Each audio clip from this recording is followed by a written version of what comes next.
Who that family? Check out the Pro Shop. That's right, check out the Pro Shop. That's right, Platform Store. Platform you can go and buy all the latest merch, to support at the Pro Shop. We have dozens of hundreds of products available for you and your family. Unisex tees for men and women, hoodies and sweatshirts, tank tops, and baby items, long sleeve, mugs, pillows, all art, masks, phone case, stickers, bags, fanny packs, socks, hats, many other items. Feel free to check out the Pro Shop. The link is in the description section below. Remember, it helps the platform to grow. Check out the Pro Shop too.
But, and here's the thing, I've said to our guys, right, all these young guys, is you've got to prove you can help a team play well and win.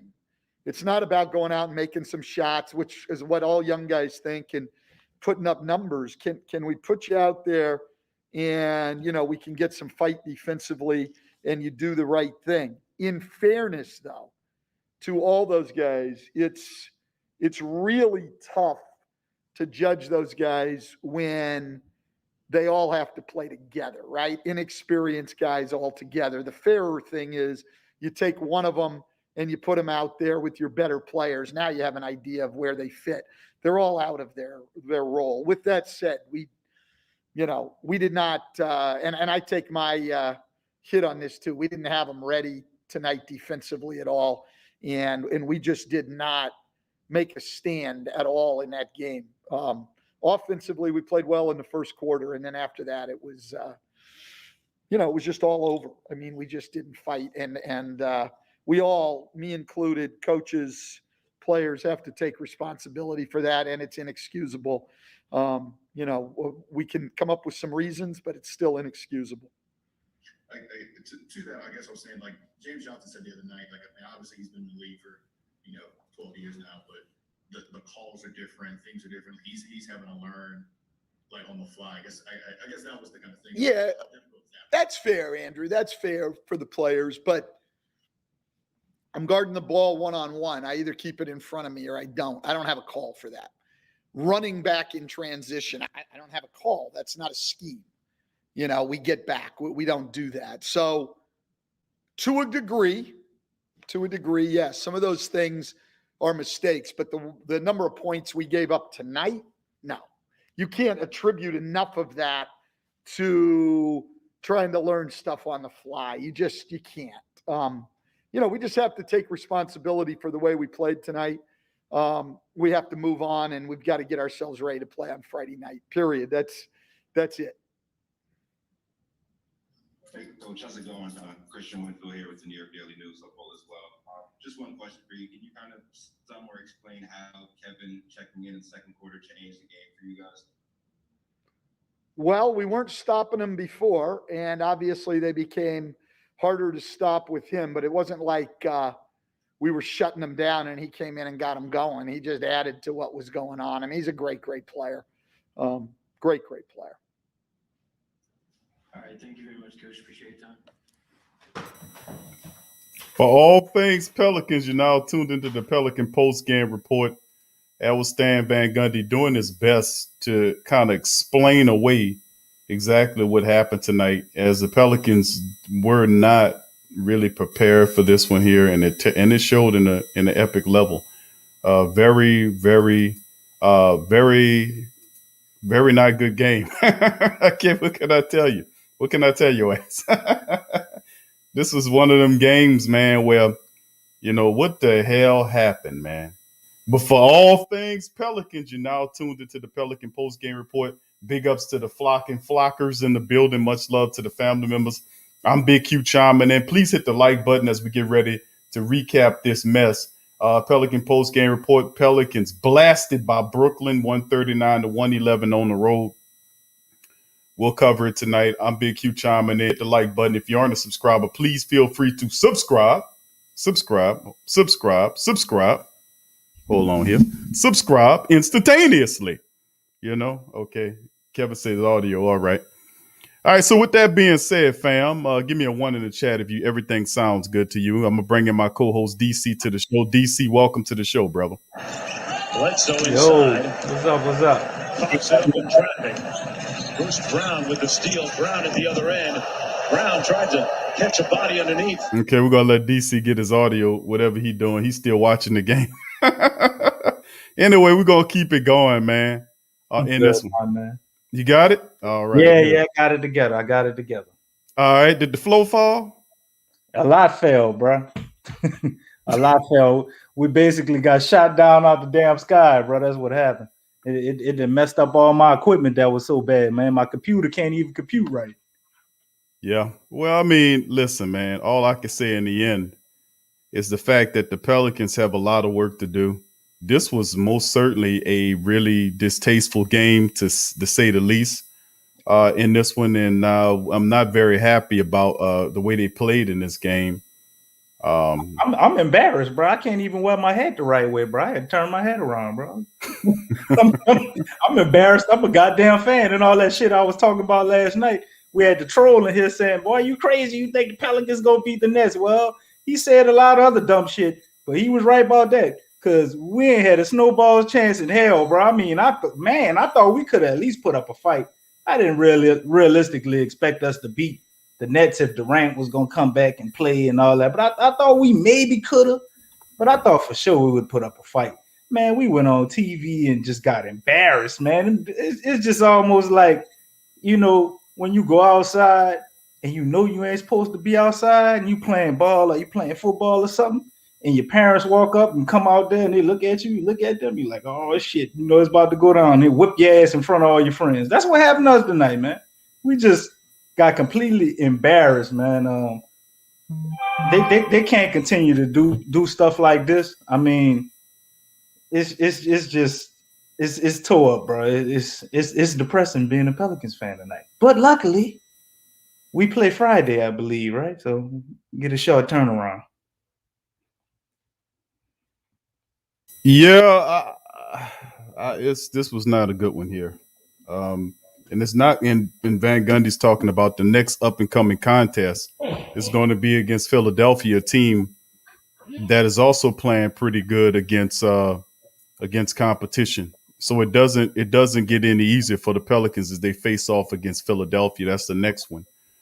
So with that being said, I'd like to welcome everybody to the Pelican post-game report. Big ups to the family members in this one. The Pelicans go down blazing going down, but it's just it wasn't a good outing tonight. Anyway, let's get into the team statistics right away. Yeah, please, we can hurry and get this over with. Because yeah, let's get to it. Okay, the Brooklyn Nets just wow. Let's if you look at it, what can I tell you about this? 38 of 89, the Pelicans from the field, just under 43%, versus the Brooklyn Nets, 51 of 92 for 55, almost 55.5% there. Pelicans were 6 of 27 from downtown for 22%, while Brooklyn was 19 of 41 for 46%. Pelicans were 29 of 39 from the charity stripe at 74.4%. Brooklyn Nets were 81, almost 82%, shooting 18 of 22. Pelicans did get to the line 39 times, though. 45 to 40 advantage Brooklyn with the rebounds, and they moved the ball all around on the Pelicans. Almost 40 assists tonight by Brooklyn, circulating the ball. They won there. They won the steal battle 10-9. They won the block battle 8-2. The Pelicans did have least turnovers, 15, but 26 points off versus Brooklyn 17, getting 18 points off. 22-12 on the fast break advantage. Brooklyn 56-48 points in the paint advantage. Brooklyn everywhere. Pelicans at one time held the lead by 4.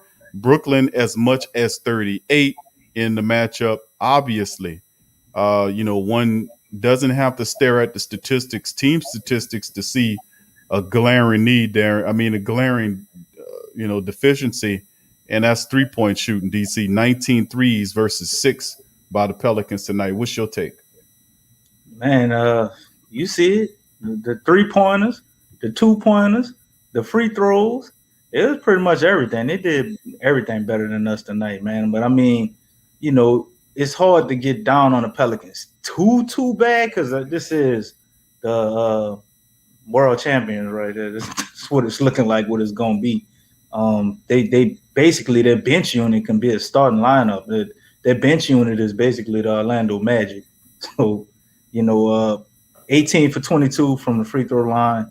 I thought that was a little shocking looking at that. Like, man, we took 39 free throws, made 29 of them, and they only had 18, but they made they only had 22, but they made 18 of them. But then you look at the 22% from the 3-point line, man. Like, damn, how the hell did we shoot 22% from the 3-point line on 27 threes, man? That's completely mind-boggling. And they turn around and shoot 41 and hit 19 of them, bro.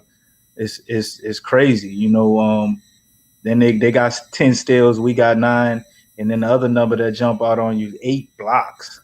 They was batting our shit left and right. Zion had problems tonight. Pretty much everybody had problems tonight on the offensive end.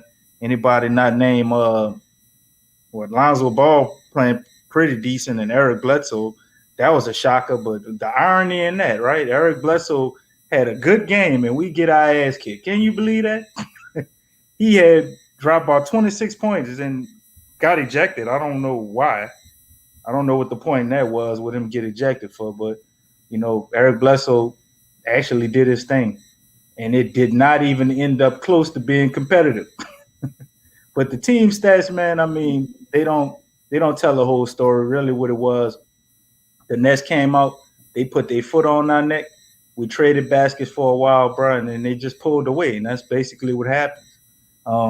We weren't able to do what we do. It's almost looked like the Atlanta game all over again, except the third quarter lasted for 2 quarters this time. And if you notice, the game was pretty much over at the 4-minute mark, just like it was yesterday, except it wasn't in the fourth quarter. It was over at the 4-minute mark in the third quarter. So we actually improved on our fuckery. Yeah, they're struggling mightily, man. And it's very concerning. You can point to the injuries that's occurring to KLJ, NAW, just a rash of really just shocking injuries, that's just tearing the team up. So we got to get used to playing with guys that trying to figure things out, and Van Gundy's trying to figure out what rotations to use. But it always seems like he's just a few feet behind, not always ahead. It's just very concerning, man, to see how they're not adapting as fast as you was want prior to the injuries even. But anyway, looking at the individual statistics, Bledsoe led the day, so he gets his face on the thumbnail. 26 points in 29 minutes, 9 of 17 from the field. He was 2 of 6 from downtown, 6 of 6 from the charity stripe, 5 rebounds in the matchup for him. He finished with the high as that 15 for Lonzo in 28 minutes of action. So, I mean, it's just not a good day for the Pelicans. 15 for Lonzo, though. He was 16 from the field, 1 of 6 from downtown. Couldn't get that shot off. 15 points, 3 rebounds in the matchup. 16 from Zion, and not a good effort for Zion. 23 minutes. They knew who to get to kind of wrangle Zion to stifle the Pelicans. 16 points in 23 minutes, 4 of 12 from the field. You could see he was noticeably frustrated. was terrible from the line. 8 of 14, 6 assists, 4 rebounds in the matchup as they try to let him bring the ball up. Steven Adams again, 8 points and 5 rebounds on the night once again. So, like I said, it's just one of them situations that you watch with this team and you just scratch your head. As Steven Adams in 20 minutes, 8 points, 5 rebounds. James Johnson, 7 points in 27 minutes. His game was off as well, and this was 2 of 12 from the field, 1 of 4 from downtown. Finished with 7 points, 6 rebounds, 6 assists in the matchup. And then, of course, off the bench, 2 11-point scores. Jackson Hayes had 11 in 24 minutes with 6 rebounds, and 11 for Isaiah Thomas. In 19 minutes, he was 4 of 12, 1 of 6 from downtown. So, with that being said, 11 points for, and not enough, not even close. If you look at Brooklyn's pointage here, 24 for Kyrie Irving in 30 minutes, 22 for LaMarcus Aldridge. He was knocking shots down left and right. Kyrie lit him up 2, 4 of 6 from the 3-point line, 17 for Durant in his first minutes in there, and then 12, of course, from Chiozza. So, I mean, they were doing their thing. Griffin added 10 off the bench as well as they just steamrolled the Pelicans. Individuals. What you thought is, DC? Man, you want to know my real thought? My real thought is we need to talk about the game that's coming up. Individual statistics ain't nothing blowing me away here, man. I mean, what we want to talk about the net statistics and how they got like 6, 7 people in 20 plus in the plus and minus. That's what we're gonna talk about, because I don't see nothing on our end, man. I mean, the yes, I could kind of get excited about was Eric Bledsoe, man. Eric Bledsoe, ironically, had a game where he played pretty damn good, bro. He actually went 6 for 6 from the free throw line. I don't know why the hell they ejected him. I thought that was some BS, but it ain't like it would have helped anyway. Game was pretty much over when he got ejected. Jackson Hayes hit another 3-pointer. I was excited about that. Lonzo Ball decided that he basically wasn't gonna settle for outside shots, and his mid-range game got it going. I thought that was a little impressive, but ain't nobody's stats really jumping out to me, Big Q. This is depressing, and I'm not about to sit in here and go over the net stats and go over the plays while Kyrie Irving was shaking the hell out of us, looking like my computer mad, doing all type of stuff it don't even do, and it was horrible, bro. Individually, I would have liked to get excited about IT, but he couldn't really get it going. He had another 4-12 night, just like his first game. Man, it's like pulling at straws, trying to find some inspiration for this game, and then looking at these stats ain't helping nothing. Let me throw the ball back to you. What you think? Are you seeing anything worth talking about, or should we just do like Stan Van Gundy burn this box score, burn the tape, and just move on, bro? All I can tell you is what I see. I got that echo there. Echoing. It's echoing. There you go. Better? In there. No.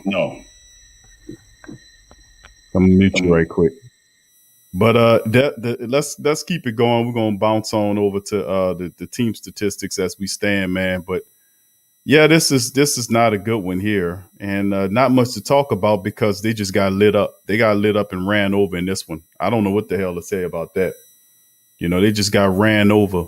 And now Philadelphia comes in, and we'll go there next in the Philadelphia matchup, to be honest with you, because my goodness, the Pelicans, man, what can I tell you on that, man? They were absolutely dreadful tonight. Very little or very positive to say about this, this matchup. And all is that when it comes down to the come down, the Pelicans in trouble, man. We got to fix this, and we got to fix it soon. Look like we lost DC, but we'll keep on going on with the. Let me share the screen with the family members, and we'll keep pushing on, because even though the Pelicans are failing to play, we're going to keep going, and we're going to keep moving this thing. So the upcoming next matchup will be against the Philadelphia 76ers, who are 35-16, 15-11 on the road. This will happen on the 9th of this upcoming month. And, in a couple of days, matter of fact, so the Pelicans get to come back home. They're 22-29. now standing 7 games back of 500. And it's just, where's the sense of urgency? The injuries occurring. Of course, we know without Josh Hart, NAW, KLJ, BI. We don't know exactly when BI is going to come back here, but all I can say is the Pelicans have to find a way to get some wins here. Best way they can. You look at Philadelphia's team statistics, averaging 114 per game flat, giving up 109.4, shooting almost 48% from the field, 46 rebounds flat, 23.2 on the assist, 6.3 on the block, steals almost 9. They just won a matchup against Boston the other night. They're 6-4 the last 10 contests. Pelicans 115 flat, giving up 115.1, 48.3 from the field, 46.5 on the rebounds, 26.1 assists, 4.4 blocks, 2.2, 7.2 on the steals. 2 games in a row losing streak, 5-5 in the last 10 contests. Of course, this will be the first matchup against the Pelicans, as we took on the best team in the Atlantic Division and got destroyed 139-111. Philadelphia is a half a game back of Brooklyn. So these are the 2 top teams in the Atlantic that the Pelicans are going to face. So they're, it doesn't get easy. 22 of 29 for the Pelicans, losers of 2 in a row, sitting entrenched right there at that 4th spot, as you can see in the standings there. And regardless or not, we got to find a way. Top scorers, according to the points, is Tobias Harris, averaging 20.5 points a game. I'm going to check on that.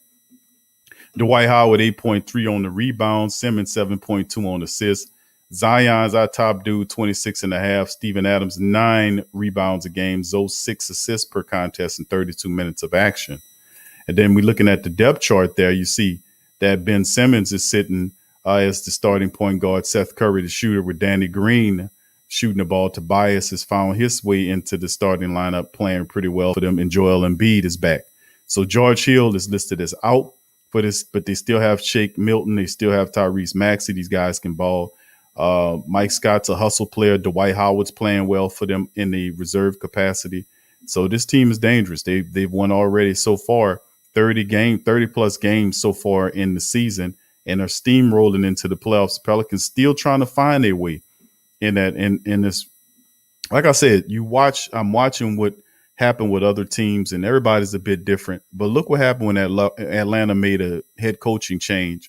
When they got Lloyd from out of there and they put somebody that knew what they were doing, Nate McMillan, in there, the team just took off like it was fuel with nitro. They just exploded into the atmosphere and took off into orbit. The Pelicans still flustering, floundering, and falling around in mediocrity. We'll win 2 and go up a little bit, then we'll lose 2 and go down. We'll win 2, drop 2 or 3. You cannot sustain that. You've got to hang your hat on something, whether it's the defense.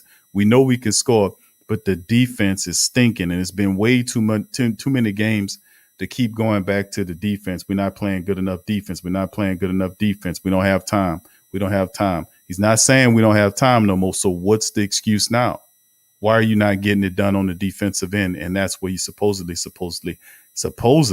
hang your hat on. So it's very intriguing, to say the least, family, about all the craziness that's been going on with the Pelicans, man. So, I mean, we'll eventually find out exactly what's been going on and what's been happening. But DC, you've seen the statistics, man. What are your thought process on the Pelicans and the aspirations of cleaning this up and not losing 3 straight games? Atlanta's fierce. Then you have a Brooklyn team who got Durant back. They took the Pelicans apart. Now you have a tough Philadelphia club that you have to deal with in a couple of days in the Big Easy. So you do get a bit of home cooking. But at the end of the day, is it enough? Is it enough to beat Joel Embiid in the Philadelphia 76ers? I sound good, bro. You still hearing some feedback? There we go. All right. Man, to beat Joel Embiid in the 76ers, we're gonna have to fly high and drop our nuts, bro. I mean, that's what it is. Tonight we let our heart get taken. Obviously, the Nets are a pretty spectacular team. Let's be real. They got 6 All-Stars on their damn team, which I ain't one for making rules on what you should and shouldn't do, but I mean, it's just it's insane, man. It's crazy that's a thing. And the 76ers ain't no slouches either, man. They got a pretty good goddamn team, and we really gonna have to do some soul searching. So, I thought after going through getting basically blowed out the other night that we would come out and show some heart and some fight tonight. But this next game, the season is pretty much on the line, bro. I mean, if they don't at least fight, you know what I'm saying, and kind of like make something happen, bro. I don't know. We might have to cash it in, bro, and just go ahead and go to the lottery, play all the younger guys. Hopefully, Kyra come back and he be a damn starter. We just repeat what happened with AD and just start on that next season if we can't get something going. I mean, the 76ers is a good team, so even if we lose that game, it ain't the end of the world. But you can't have efforts like you had against Atlanta and you had against the Nets tonight, man. That's just unacceptable. People paying to watch y'all. This is million dollar players, man. You can't go out there. There's no excuse for you not showing up and getting blowed out. It's one thing to lose, man, but I mean, you a man, bro. Like you got to go out there and fight. Ain't no shame in losing to a better team if you laid everything out there on the floor and gave it all you got. But I understand we got all type of mismatched pieces, people hurt and all of that. But under any circumstance, man, you should never get blowed out by 40 or 20 points back to back. There's ain't no pass I could give you for that. Yeah, Kev, they on ESPN laughing at us, bro. And this is the trend I'm noticing with the Pelicans too. It's like every time we play on these primetime games, man, we always go out there and get embarrassed. Is there any way we could check that stat, Big Q, and see have we won any primetime games? I'm sure we won at least one of them, but I mean, like just our record when we've been showing up primetime, more than not, we always look a little depressing. Zion probably had some good games in the prime time, but outside of him as a team, I don't think we look very good, man. And you can't go in front of the whole world and turn in this effort. That's the thing for me. So I'm really looking to see like what like how did it get to you? Like they should be mad. Obviously, Eric Bledsoe was mad. He got a tech and all that. I don't know what he told the ref like that. It didn't seem like he should have got kicked out of the game. But you can't continue to go down this road, man. We already going a couple of wins, a couple of losses, 1 win, 3 losses, 2 losses, 2 wins. We already doing the hokey pokey. We can't like not fight, man. And you touched on it the other night, and I tried to clean it up a little bit and say you could turn it around.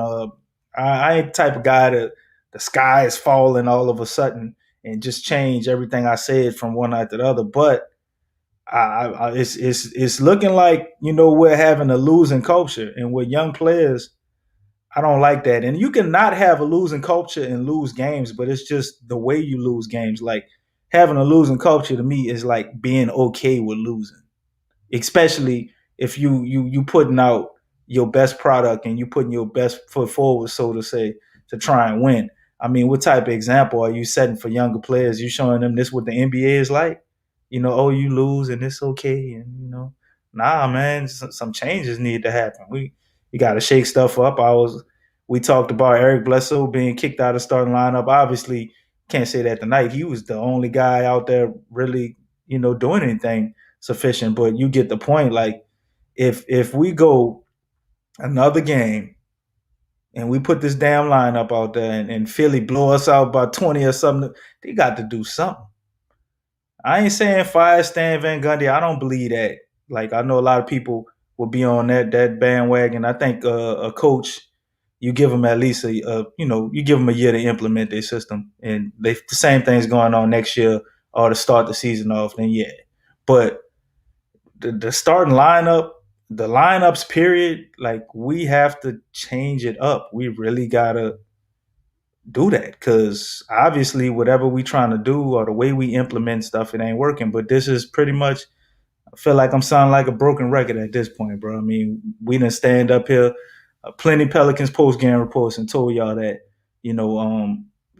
we got to change it up. But when you say change it up, it's like, what would you do? Because everybody's hurt, so you're kind of a rock and a hard place there. But something got to be better than getting blowed out by 20. You can give me the dude at the bottom of the bench, and we could roll with them, but we just gonna get blowed out by 20, bro. And look all nonchalant. I'd have been happy if everybody got a goddamn take. Just show me you mad. Stop fighting. Do something. Shit.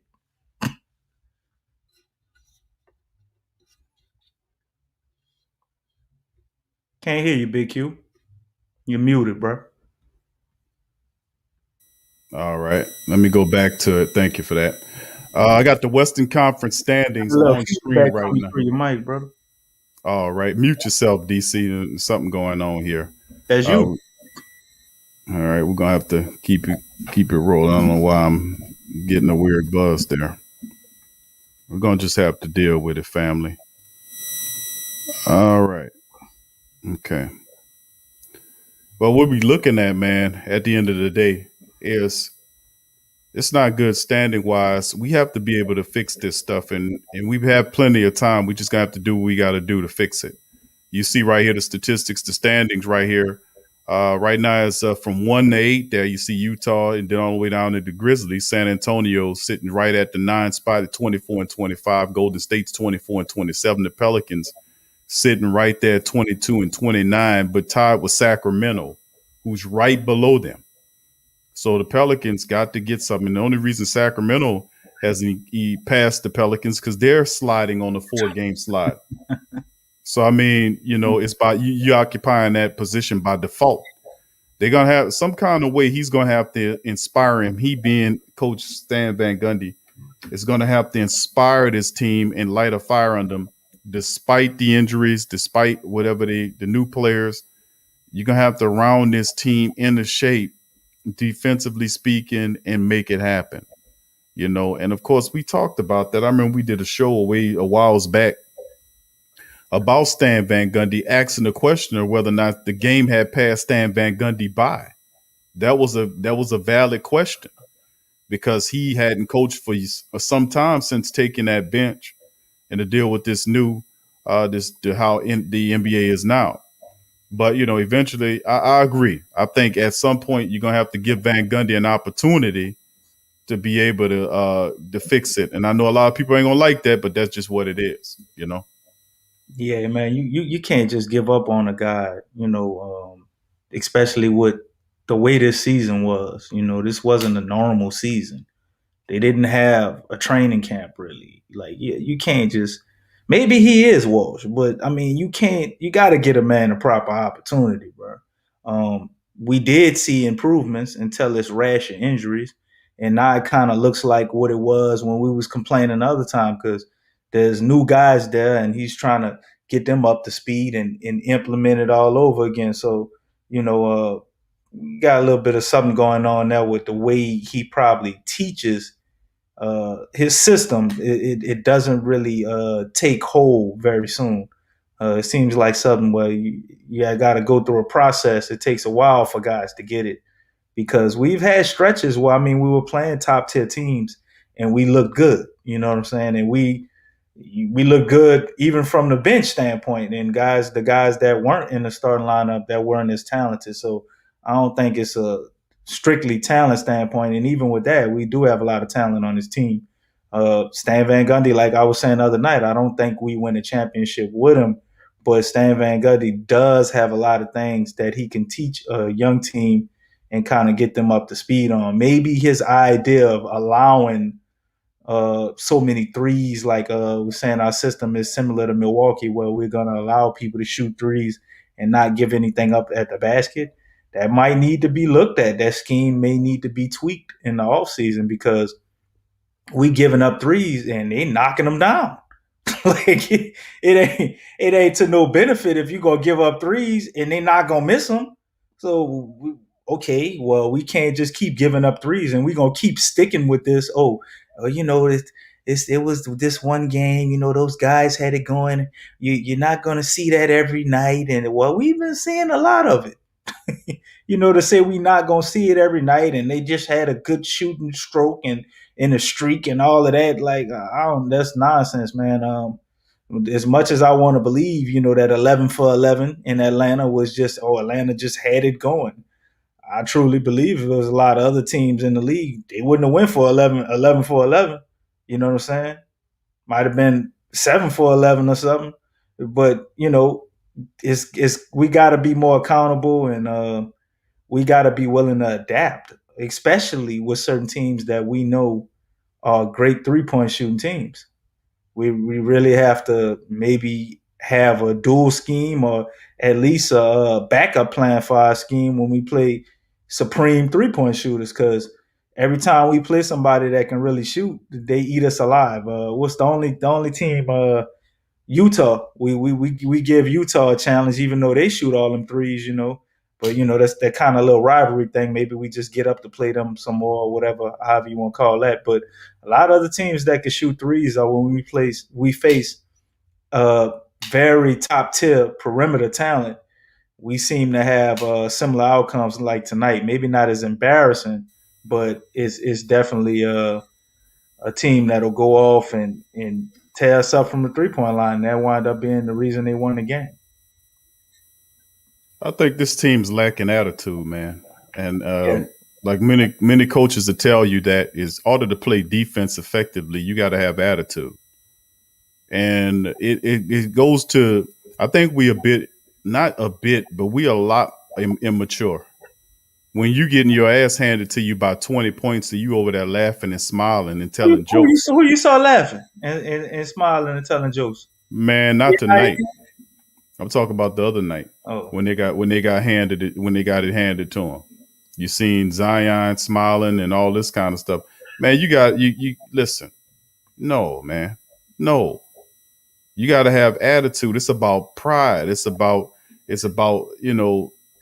understanding. It's about not letting anybody push you over. Van Gundy's press conference will forever be known for his words is, we got this guy, we got that guy, we got this guy. You won't be able to punk the Pelicans. Well, I see a lot of punking going on. And that's the problem here. We don't have the attitude necessary to play the type of defense that guy yelling about every night. Because he's yelling himself hoarse, telling them to play defense. We know he ain't bull crapping around. He's telling you, listen, I'll be telling them to play defense. They just don't want to do it consistently. Well, and that's the part of it. Somebody on a team has to be able to take on this and say, listen, we are the Pelicans and we're going to get this team to the playoffs. We're going to do everything we can to make this count. And I think we missing a lot of attitude, man.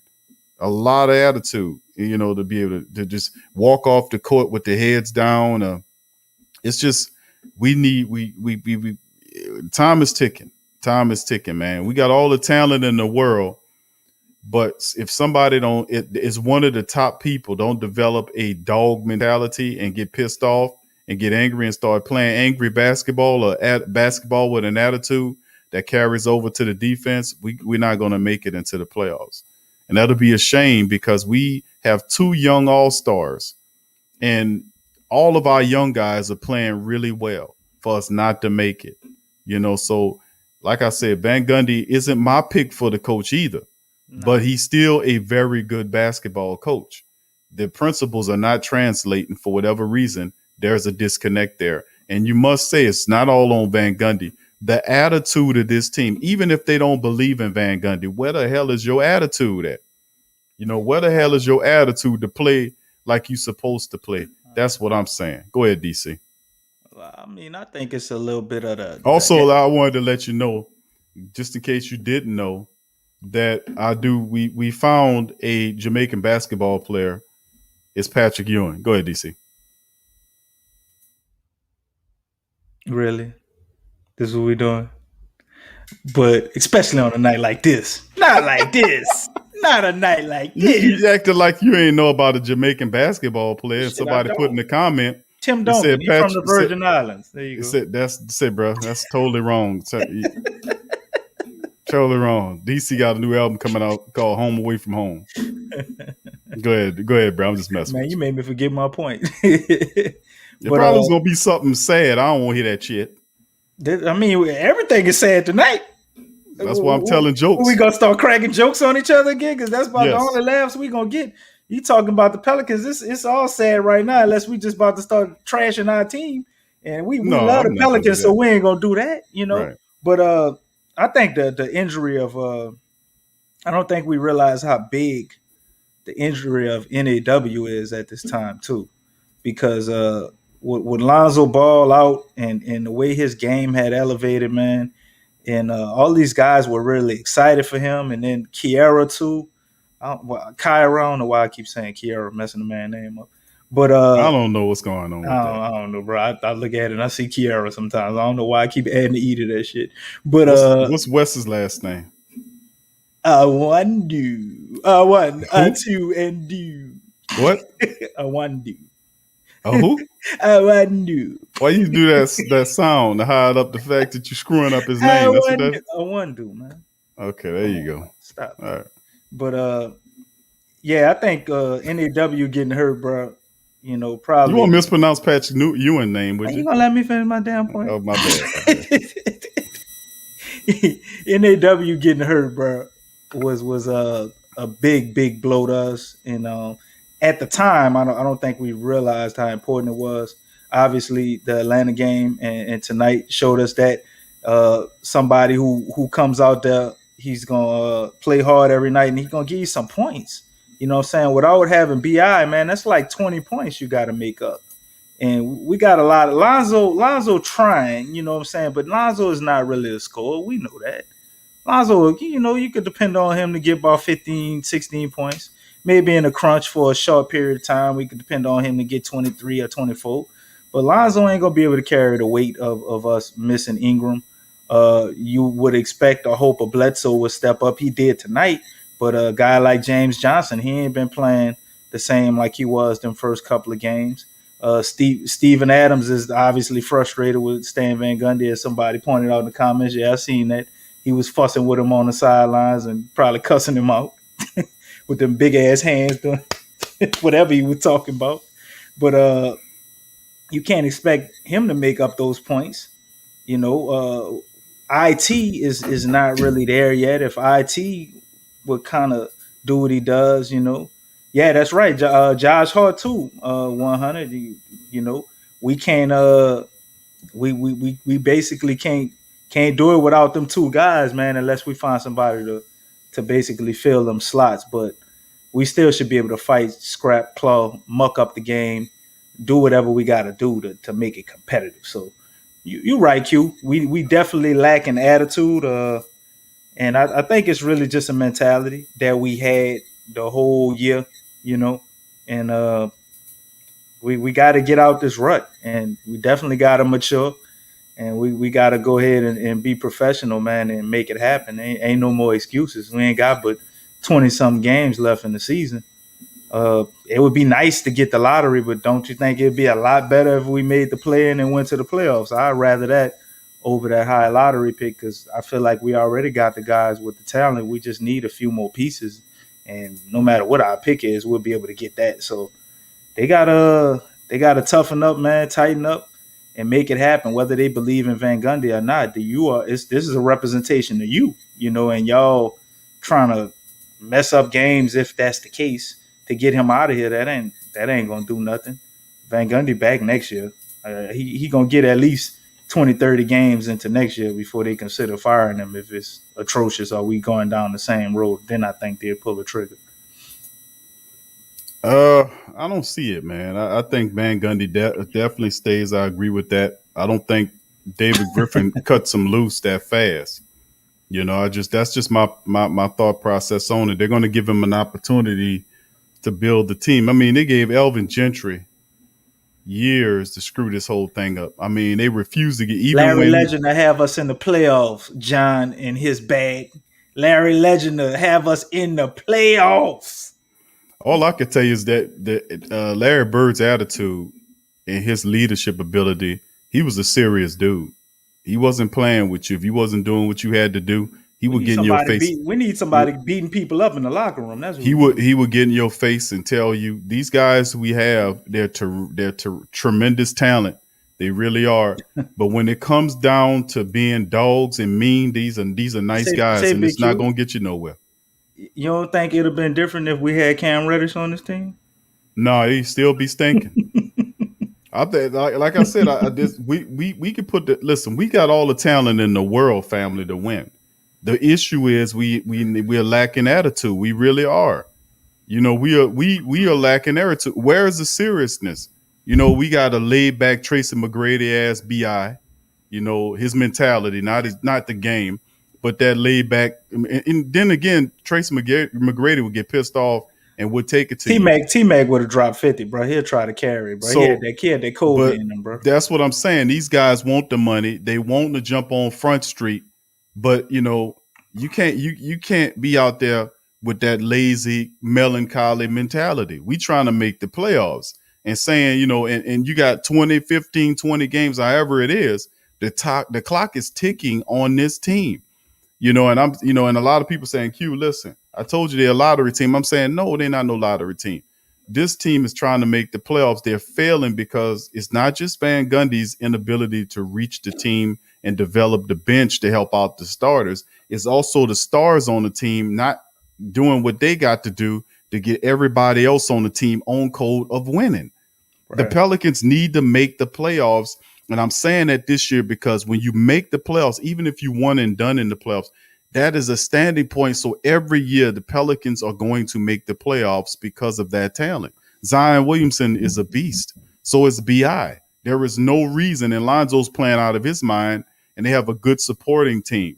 So these guys, they have to get the dog attitude. There is no ifs, ands, or buts about it. What would Chicago or any other Boston or any other of these great teams be if they didn't have any attitude?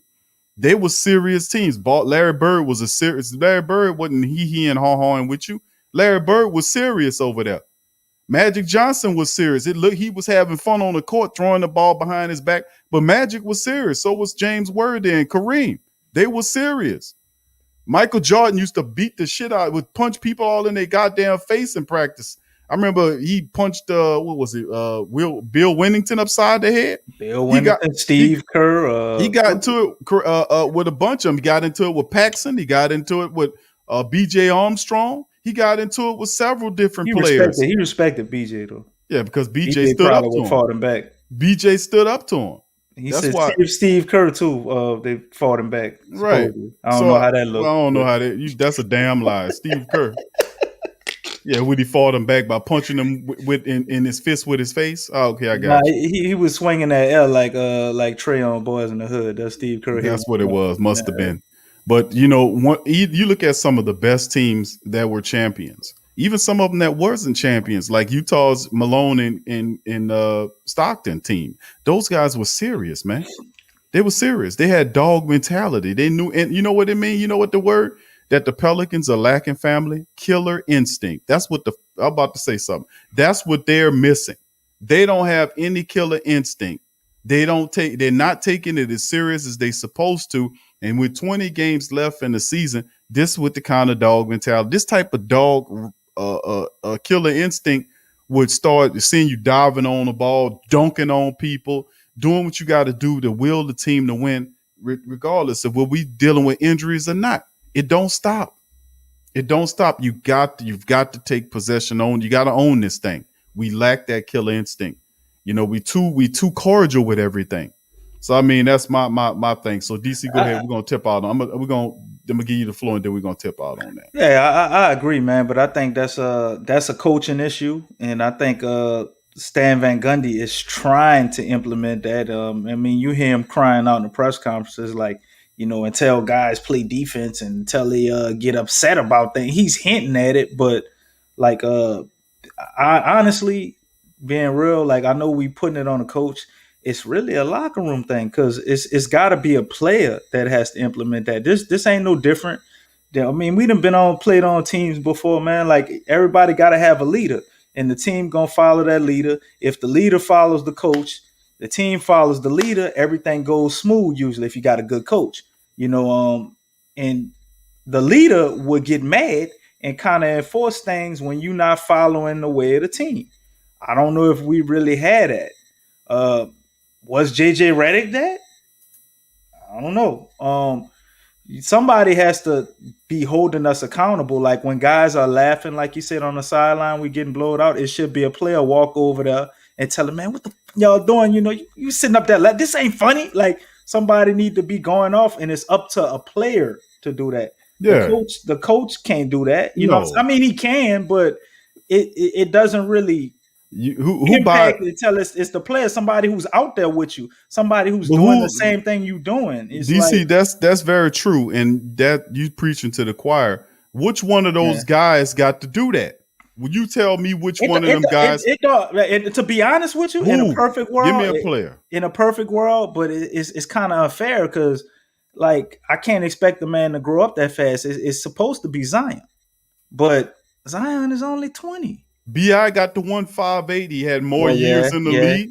He had two. I don't expect that. Bi is not the superstar. Like, to me, it's in a perfect world. I said it's the guy that's probably, you know, the greatest player on the team. Bi is a great player, but we know Zion is better, and he's gonna probably ascend further than Bi. But I don't think Bi gonna be like, you know, leaps and bounds behind him. But to me, it seems like Bi is kind of that guy that he got like a little bit of Kawhi in him. He's like a Kawhi type. Like he's gonna do the right things. He gonna be a stand-up dude. You know what I'm saying? He gonna fight for you. He a good teammate, but he's just not like no rah-rah you know, type guy. He just don't seem like he got that charisma like that to, or maybe he does have a charisma, but he just doesn't express it, you know, that way for his leading. His attitude of leading, to me, from what I see, it just seems to be like, look, I'm gonna show you how to do it, and I'm gonna lead by example. You know, Zion to me seems to be more verbal. He seems to be more communicative far as how he like communicates with his teammates, just in my opinion, just seeing him interact. Maybe I'm wrong, but he seems to be a guy that's more like that and kind of had an ear to the locker room. I mean, you heard about him in the locker room making impressions of Stan Van Gundy, doing the speech, imitating Stan Van Gundy and stuff. You know what I'm saying? Those type of guys are usually the same guys that can make everybody laugh in a locker room and get everybody to listen to them, are the same guys that can kind of step up and discipline people. You know, Lonzo, like, yeah, Josh in his bag, he should be, but that's the one thing I think Lonzo is missing. That's why we don't see him as a top 10 all around point guard right now, because he don't have that mentality like that. You know what I'm saying? I think he could if he had if Lonzo had the mentality of Rondo, he would be better than Rondo. I mean, he's more gifted, he's taller, he's bigger, but he don't. So you're right. Well, we'll see how it looks in the end, man. We got to get the ship turned around. Ain't no doubt about it, man. We got to get this all fixed. So B.I. is the basketball version of Laddie Daddy. That's a good one there. I mean, I live in the igloo. Bust it, bro. Don't bring Laddie. Laddie Daddy. You can't bring Laddie Daddy. What you ate when you got out of? What you ate when you got out of jail, Laddie Daddy? Ah, man, I ate fish, man. Where you got the fish from? My backyard.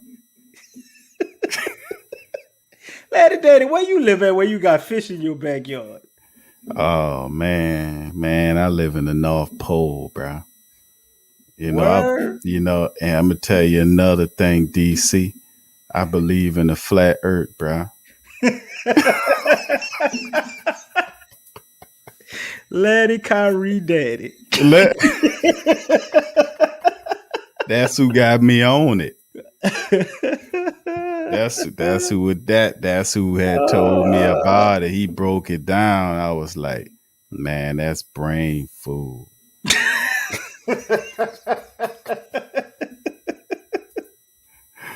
Laddie Daddy made an appearance on the Pelican post-game report, man.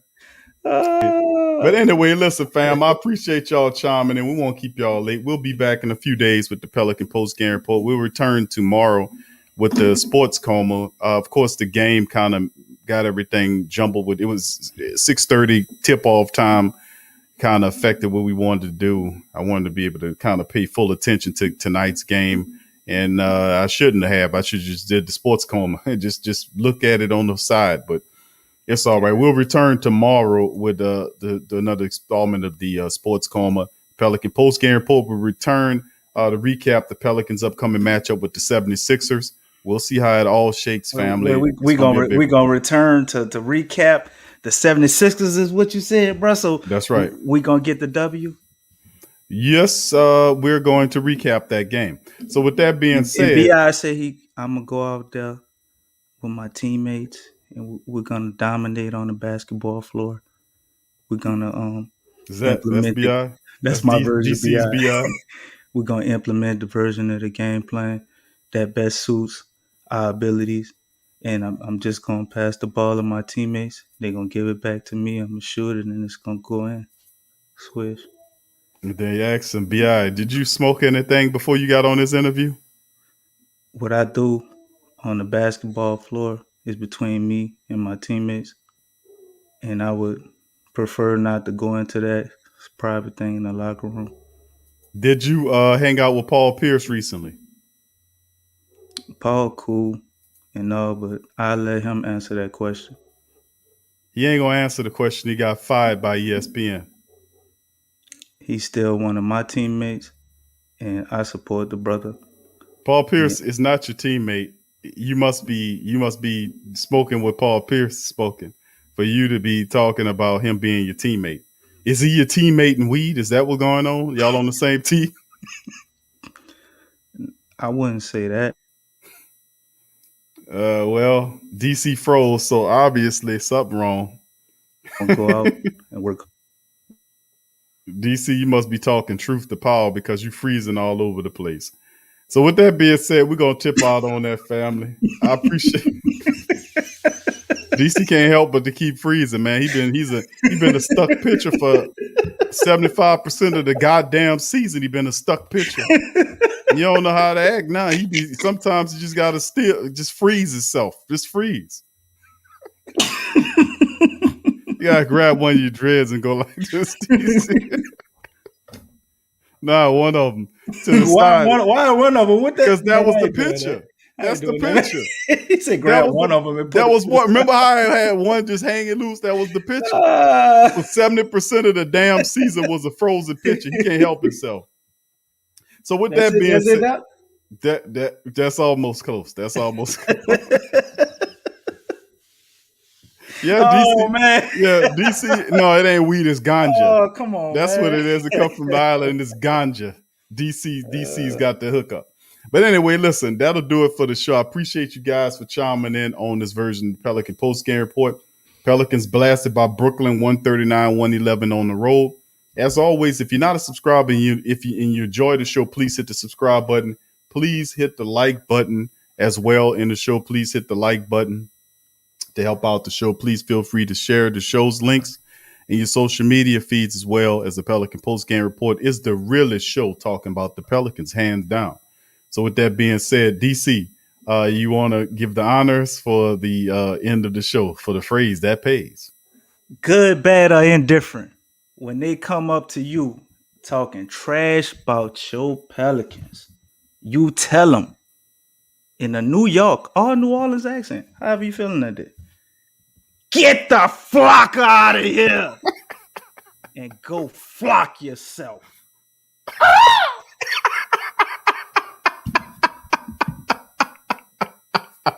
Flock out, baby. I'll tell you, somebody tell you that, man. Look at you. What the hell wrong with this guy, man? That boy 5150. All right, man. Appreciate y'all, man. Much love to the family members. We'll see you later. Good show, DC. Bad game, good show. That's what we do. With bad game, good show. So for the family, appreciate y'all being here, and we'll see you later. Peace. We out. Good night.